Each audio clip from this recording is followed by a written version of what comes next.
अस्सलामु अलैकुम वरहमतुल्लाहि वबरकातुहू।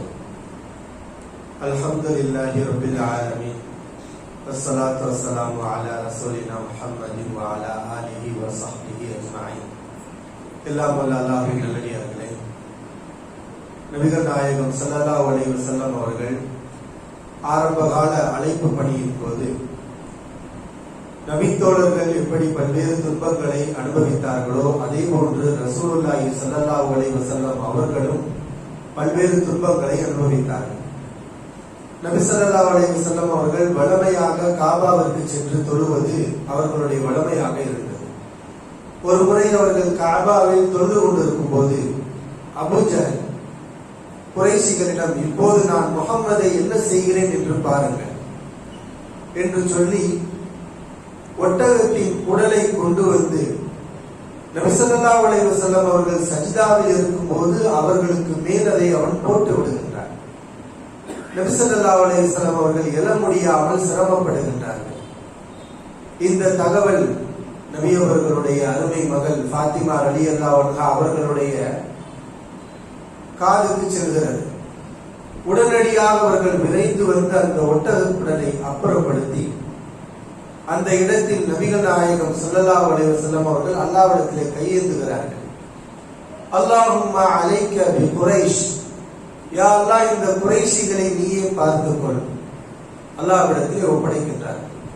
பி அபீ ஜஹல், குறிப்பிட்டு பெயரை சொல்கிறார்கள், அபூ ஜஹலையும் நீயே பார்த்துக்கொள்.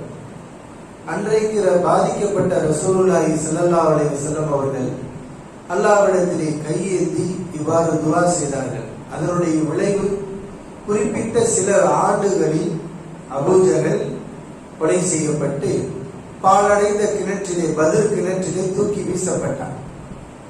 பிறருக்கு நாம் அநியாயம் செய்தால் அந்த அநியாயத்தின் பாதிப்பை அல்லாஹ் ரப்பல் ஆலமீன் நமக்கு ஏற்படுத்துவான் என்ற ஒரு படிப்பினையை இந்த சம்பவத்திலிருந்து நாம் பெற்றுக் கொள்கின்றோம். இதே போன்று அபூ ஜஹல் ஒரு முறை நபிகள் நாயகம் ஸல்லல்லாஹு அலைஹி வஸல்லம் அவர்களை கொலை செய்வதற்காக முயற்சித்தார்.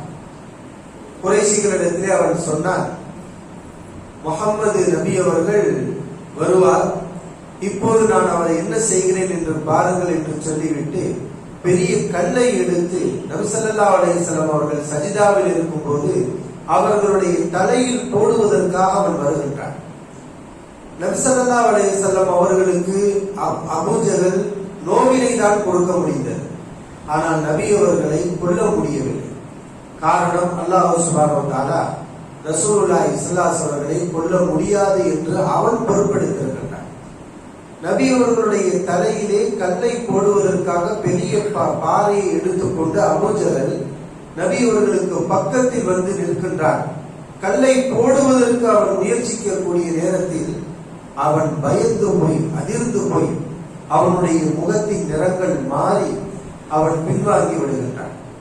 குறைஷிகள் அவனிடத்திலே கேட்டார்கள், முஹம்மது இடத்திலே இந்த கல்லை எறிவதற்காக நீ சென்றாய், ஆனால் அந்த காரியத்தை செய்யாமல் நீங்கள் பின்வாங்கி விட்டீரே, ஏன் என்று அபூ ஜஹலிடத்திலே குறைஷிகள் கேட்டார்கள்.